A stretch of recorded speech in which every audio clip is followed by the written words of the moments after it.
নমস্কার, সকলকে স্বাগত জানাই নতুন একটা ভিডিওতে। আশা করছি আপনারা সকলেই খুব ভালো আছেন, সুস্থ আছেন।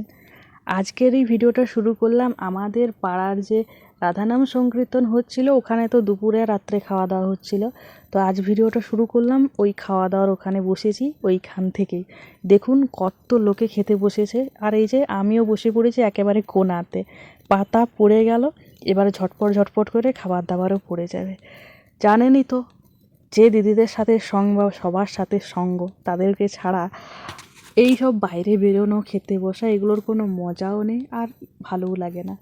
পাতা পড়ে গেছে, নুন পড়ে গেছে, ওই দিকে ভাত পড়ছে, মানে পাতে ভাত পড়ছে, আর দুটো লোকে করে দিচ্ছে। দেখুন ভাত পড়ে গেলেই ভাতের সাথে সাথে ডাল তরকারি সব পড়ে যাচ্ছে। মানে বেশ কিছুক্ষণ প্রথমে বসিয়েছিলাম, তারপরে একে একে সব কিন্তু চলে আসছে।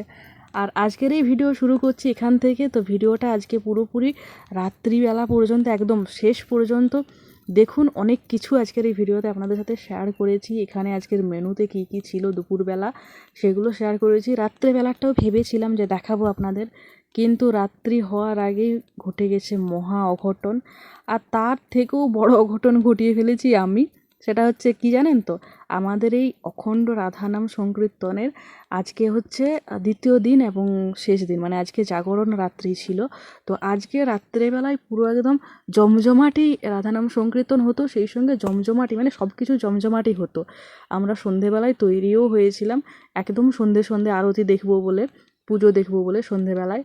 তো তারপরে এত বড় মেঘ কোথা থেকে এলো জানি না, এত বড় মেঘ এলো আর এমন বৃষ্টি পড়েছে যা মানে সর্বশেষ করে দিয়ে, মানে সব শেষ করে দিয়ে চলে গেল। আমাদের রাধা নাম সংকীর্তনের সমস্ত আনন্দ মাটি করে দিয়ে চলে গেছিল।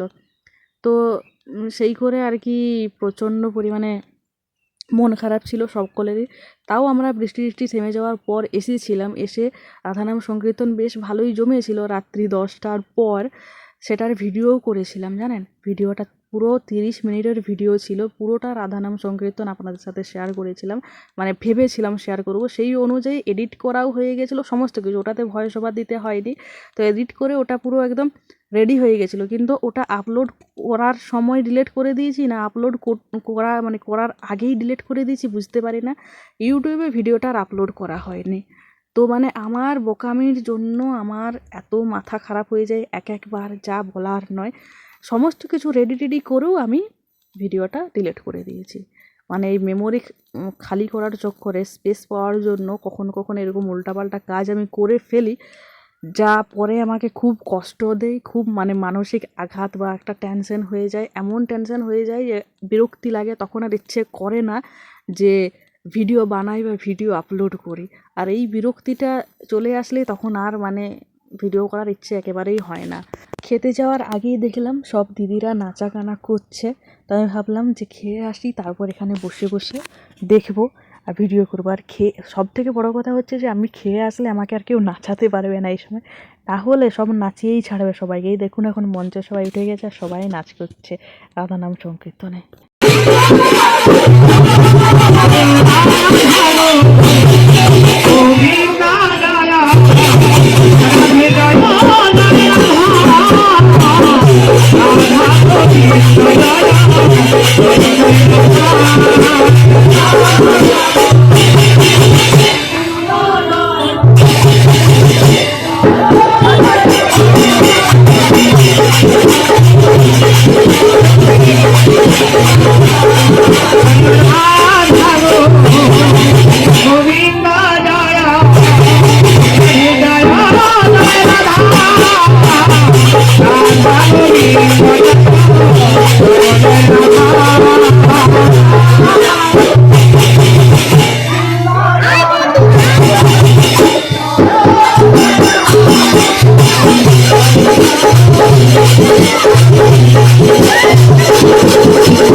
এই যে বলছিলাম না সন্ধেবেলায় তৈরি হয়েছিলাম, দেখুন সন্ধেবেলায় শাড়ি টাড়ি পরে একেবারে তৈরি, মানে এই জাস্ট সন্ধে সন্ধে হচ্ছে এই সময়।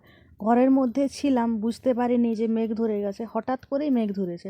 বুঝতে পারছি যে বাইরে বাতাস দিচ্ছে, ভাবলাম বাহ, আজকে জাগরণ রাত্রিতে এরকম বাতাস দিলে গরম লাগবে না, বেশ আরাম করে একদম রাধানাম সংকীর্তন শোনা হবে। তো শাড়ি পরে শাড়িটা ঠিক করতে করতে দেখলাম কারেন্টটা চলে গেল। হঠাৎ কারেন্টটা চলে গেল কেন, তাই বাইরে বেরিয়েছি, দেখি ও বাবা ঝড় উঠেছে আর বিশাল মেঘ ডাকছে, মেঘ বিদ্যুৎ চমকাচ্ছে, ঘরের মধ্যে ফুল স্পিডে ফ্যান চলছিল, তাই কিচ্ছু বুঝতে পারিনি। দেখুন কত পরিমাণে ঝড় উঠেছে। আর এই যে সাইড মানে রাস্তার ধারে ধারে তো পুরো লাইট দেওয়া আছে, চারিদিকে পুরো আমাদের পাড়াতেই লাইট দেওয়া আছে, লাইটগুলোকে দেখাই যাচ্ছে না, এত ধুলো উড়ছে, এত ঝড়।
ঝড় তো হচ্ছিল, ঝড় হতে হতে আবার জোর কদমে বৃষ্টি আরম্ভ হলো।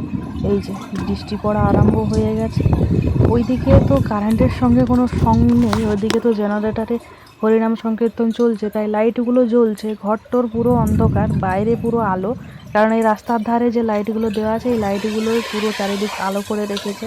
সেই সঙ্গে রাধানাম হচ্ছে, কিন্তু মাইকগুলো বন্ধ করে দিয়েছে মনে হয়, কারণ এই সময় যেটা পরে গিয়ে শুনলাম সেটা হচ্ছে যে যে মঞ্চ রাধানাম যেখানে হচ্ছিল, ওই মঞ্চের উপরে মানে বিশাল পরিমাণে একটা বিপদে গেছে আর কি। সেটা কেমন জানেন তো, ওই মঞ্চ নাকি পড়ে যাচ্ছিল, রাধা মাধব নাকি পড়ে যাচ্ছিল, তাদেরকে ধরে থাকতে হয়েছিল, তো এই কারণে ওখানে প্রচণ্ড একটা বড় ঝামেলা হয়েছে। ঝামেলা বলতে কি মানে প্রাকৃতিক ঝামেলা আর কি।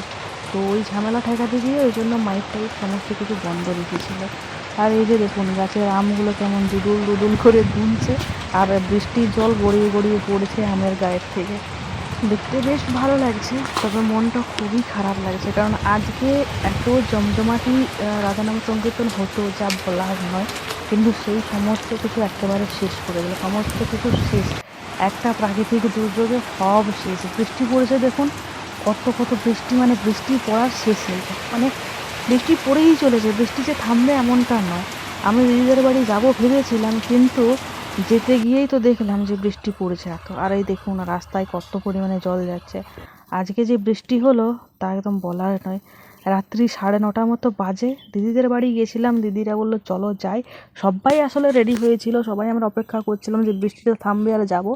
এখন বৃষ্টিটা একেবারেই থেমে গেছে, এখন এই যে আমরা যাচ্ছি, এখন তো যাচ্ছি মানে দেখতে যাচ্ছি যে ওখানের পরিস্থিতিটা কেমন কি, ওখানে যে পরিস্থিতি একেবারেই খারাপ হবে, খুব একটা ভালো হবে না এ তো জানাই, কিন্তু কতটা খারাপ পরিস্থিতি, কি ব্যাপার, ওখানে কি হয়েছে সেই সবই দেখতে যাচ্ছি। যাই গিয়ে দেখি ওখানে কি হচ্ছে যাচ্ছে। যদিও বাবার মুখে শুনলাম যে ওখানে সমস্ত কিছু ভিজে গেছে, ভেঙে পড়ে গেছে, রান্নাঘর একেবারে ভেঙে গেছে, উড়ে গেছে ঝড়ে, রান্না বান্না করা যায়নি। বাবা যেহেতু ছিল ওখানে রান্নার কাছে, তাই সমস্ত কিছু বাবা জানে, তো বাবা বলল, তাই আমরা একবার যাই, নিজের স্বচক্ষে দেখি, আর যদি সম্ভব হয় তাহলে একটুখানি রাধানাম সংকীর্তন শুনে নিই, কারণ এখন তো আর কোনো কাজ নেই। রাধানাম সংকীর্তন শুনে তারপরে বাড়ি যাব, এই আর কি। রাস্তাতেও দেখুন কত জল দাঁড়িয়ে আছে, তবে এই দিকটা অনেক উঁচু, ওই জন্য এইদিকে রাস্তাতে জল গড়ায় না, ওই বৃষ্টির জল একটু একটু যা থেমে থাকে, সকালকে তা শুকনোও হয়ে যায়।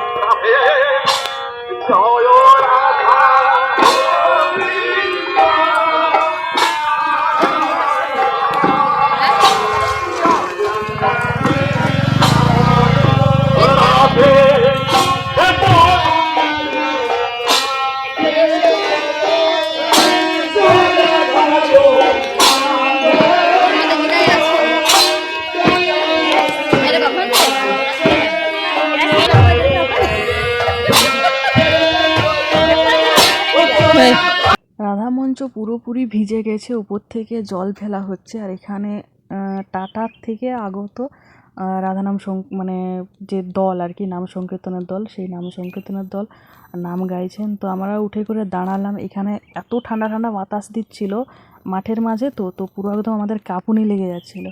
তো আমরা শাড়িতেই ভালো করে ঢাকাঢুকি নিয়ে এখানে দাঁড়িয়ে দাঁড়িয়ে নাম সংকীর্তন শুনছিলাম। তারপরে আমাদের এত ভালো লেগে গেল, গিয়ে আমরা ওই ক্লাবের ঘরে বসে বসে ঘন্টা খানেকের বেশি সময় ধরে নাম সংকীর্তন শুনেছি। পুরোটা রেকর্ড করেছিলাম, ভিডিওটাও আপনাদের সাথে শেয়ার করব ভেবেছিলাম, কিন্তু এই যে আপলোড করার আগেই ডিলিট করে দিয়েছি, যেটা আমার ভুল। আর কি করব ওটা বললে বা মনে পড়লে আমার মন টন খারাপ হয়ে যায়। তাই যাই হোক, চলুন আপনারা দেখতে থাকুন।